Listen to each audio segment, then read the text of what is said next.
আসসালামু আলাইকুম রহমতুল্লাহ বরকাত। আলহামদুলিল্লাহ ওসসালাতু ওয়াসসালামু আলা রাসূলিল্লাহ বাদ। সুপ্রিয় দর্শক, আমরা অনেকেই ছোটবেলায় মক্তবে পড়েছি যে প্রত্যেক মুসলিমকে 4 কালেমা শিখতে হবে, জানতে হবে, মুখস্থ করতে হবে। কোনো কোনো জায়গায় শিখেছি আমরা যে 5 কালেমা শিখতে হবে এবং 2 ঈমান আমাদেরকে জানতে হবে। তা না হলে আমরা কেউ প্রকৃত মুসলিম হতে পারবো না বা ঈমানদার হতে পারবো না। বাগদাদি কায়দা এবং বিভিন্ন রকমের দোয়ার বই, দোয়ার ভান্ডার, এরকম বিভিন্ন বই পুস্তকে এ ধরনের 4 কালেমা 5 কালেমার বিবরণ পাওয়া যায়, 2 ঈমানের বিবরণ পাওয়া যায়।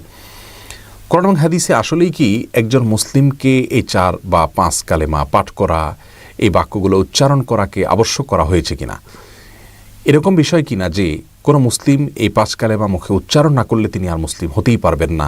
আজ আমরা সে বিষয়ে জানার চেষ্টা করব ইনশাআল্লাহ তাআলা। তবে শুরুতে জেনে নেই যে সেই 4 অথবা 5 কালেমা বলতে কোন দোয়াগুলোকে বোঝানো হয়ে থাকে বা কোন বাক্যগুলোকে বোঝানো হয়ে থাকে এবং 2 ঈমান বলতে কাকে বোঝানো হয়ে থাকে। কালিমা বলতে বোঝানো হয়, প্রথম কালিমা বলতে কালিমা তয়্যিবাকে বোঝানো হয়, লা ইলাহা ইল্লাল্লাহ মুহাম্মাদুর রাসূলুল্লাহ, এটি। আর কালিমা শাহাদা বলতে বোঝানো হয় আশহাদু আল্লা ইলাহা ইল্লাল্লাহ ওয়া আশহাদু আন্না মুহাম্মাদান আবদুহু ওয়া রাসূলুহু, এটি কি। এরপরে কালিমায়ে তাওহীদ বলতে আরেকটি কালিমাকে বোঝানো হয়ে থাকে, যেটির ভাষ্য হলো এরকম, লা ইলাহা ইল্লা আনত ওয়াহদাকা লা সানিয়া লাক মুহাম্মাদুর রাসূলুল্লাহ ইমামুল মুত্তাকিন রাসূলু রাব্বিল আলামিন। আর কালিমায়ে তামজিদ বলতে আরেকটি কালিমার কথা বলা হয়ে থাকে, যার ভাষ্য হলো এরকম, লা ইলাহা ইল্লা আনত নূরান ইয়াহদিল্লাহু লিনূরিহি মান ইয়াশা মুহাম্মাদুর রাসূলুল্লাহ ইমামুল মুরসালিন খাতামুন নবিয়্যিন। তেমনিভাবে আরেকটা কালিমা, কালিমায়ে রদ্দে কুফর বা কুফরকে প্রত্যাখ্যান মূলক কালিমা, কালিমায়ে রদ্দ কুফর হিসাবে যে বাক্যগুলোর কথা বলা হয়ে থাকে সেগুলো মূলত একটি দোয়া, আল্লাহুম্মা ইন্নী আউযু বিকা আন উশরিকা বিকা ওয়া আনা আ'লাম ওয়া আস্তাগফিরুকা লিমা লা আ'লাম, যেটি হাদিসে বর্ণিত হয়েছে। এই যে কালিমায়ে তয়্যিবা, কালিমায়ে শাহাদাত, কালিমায়ে তাওহীদ, কালিমায়ে তামজিদ, তারপরে কালিমায়ে রদ্দে কুফর, এই যে 5টা কালিমার কথা শুনলাম, সেই সাথে ইমানে মুজমাল, ইমানে মুফাসসাল। ইমানে মুজমাল মানে সংক্ষিপ্ত ঈমান, ইমানে মুফাসসাল বলতে বিস্তারিত ঈমান। বিস্তারিত ঈমান বলতে আমানতু বিল্লাহি ওয়া মালাইকাতিহি ওয়া কুতুবিহি ওয়া রাসূলিহি, ঈমানের যে রোকনগুলো আছে সেগুলোর কথা উল্লেখ করে এগুলোকে আমি আনলাম, অর্থাৎ বিস্তারিতভাবে সব রোকনগুলোর কথা উল্লেখ করে তার প্রতি আমরা যে ঈমান এনেছি সে কথা স্বীকৃতি দেওয়া। এ হলো 4 বা 5 কালিমা এবং 2 ঈমান, ইমানে মুজমাল অর্থাৎ সংক্ষিপ্ত ঈমান এবং ইমানে মুফাসসাল অর্থাৎ বিস্তারিত ঈমানের রোকনগুলোর কথা উল্লেখ করে তারপর তার প্রতি ঈমান আনলাম। এই কথার উল্লেখ রয়েছে যে বাক্যগুলোতে, সেগুলো ইমানে মুফাসসাল বলে পরিচিত। এই বাক্যগুলো উচ্চারণ করা প্রত্যেক মুসলমানের জন্য অবশ্য কর্তব্য কিনা, এই বাক্যগুলো উচ্চারণ করা প্রত্যেক মুসলমানের জন্য অবশ্য কর্তব্য কিনা, এই প্রশ্নের উত্তরে আমরা সরাসরি যে বিষয়টি বলতে পারি তা হলো 5 কালিমাতে এবং 2 ঈমানের মধ্যে যে বাক্যগুলো রয়েছে সেগুলো আসলে অত্যন্ত চমৎকার এবং যথার্থ।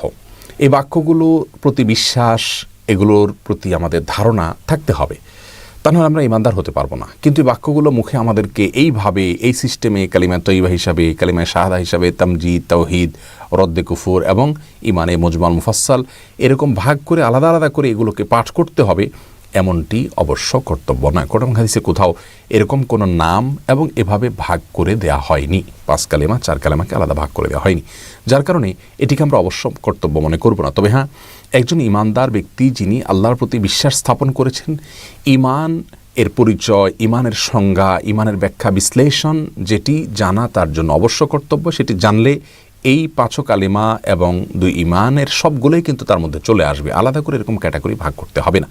অতএব আমরা ঈমান বলতে কি বোঝানো হয়, ঈমান এর ব্যাখ্যা কি, লা ইলাহা ইল্লাল্লাহ এই কালিমাতুত তাওহীদের দাবি কি, এবং কালিমাতুর রিসালা মুহাম্মদুর রাসূলুল্লাহ রাসূল কারীম সাল্লাল্লাহু আলাইহি ওয়াসাল্লামকে যেখানে রাসূল হিসেবে স্বীকৃতি দেওয়ার কথা রয়েছে সে বাক্যের দাবি কি, এগুলোর ব্যাখ্যা বিশ্লেষণ যখন আমরা জানবো, ঈমানের রোকন কয়টা সেগুলো যখন জানবো, ঈমান সম্পর্কিত ইলম আমাদের বেসিক এবং মৌলিক ইলম যদি অর্জন হয়ে যায়, তাহলে এই কালিমা, এই ঈমান সবগুলোই কিন্তু অটোমেটিকলি চলে আসবে।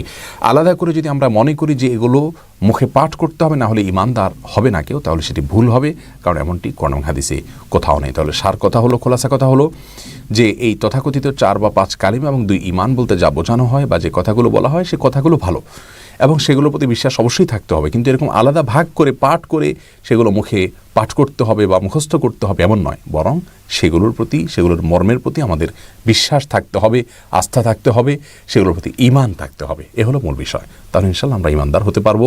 অতএব এই বাক্যগুলো মুখস্থ করার কসরত না করি আমরা ইমানের দাবি কি সেটাকে বোঝার চেষ্টা করব, ইমানের মৌলিক ইলম আমরা অর্জন করার চেষ্টা করব, তবেই আমরা পূর্ণাঙ্গ ইমানদার হতে পারবো ইনশাআল্লাহ তাআলা। আল্লাহ তাআলা আমাদের সকলকে সে তৌফিক দান করুন। আসসালামু আলাইকুম ওয়া রাহমাতুল্লাহি ওয়া বারাকাতুহু।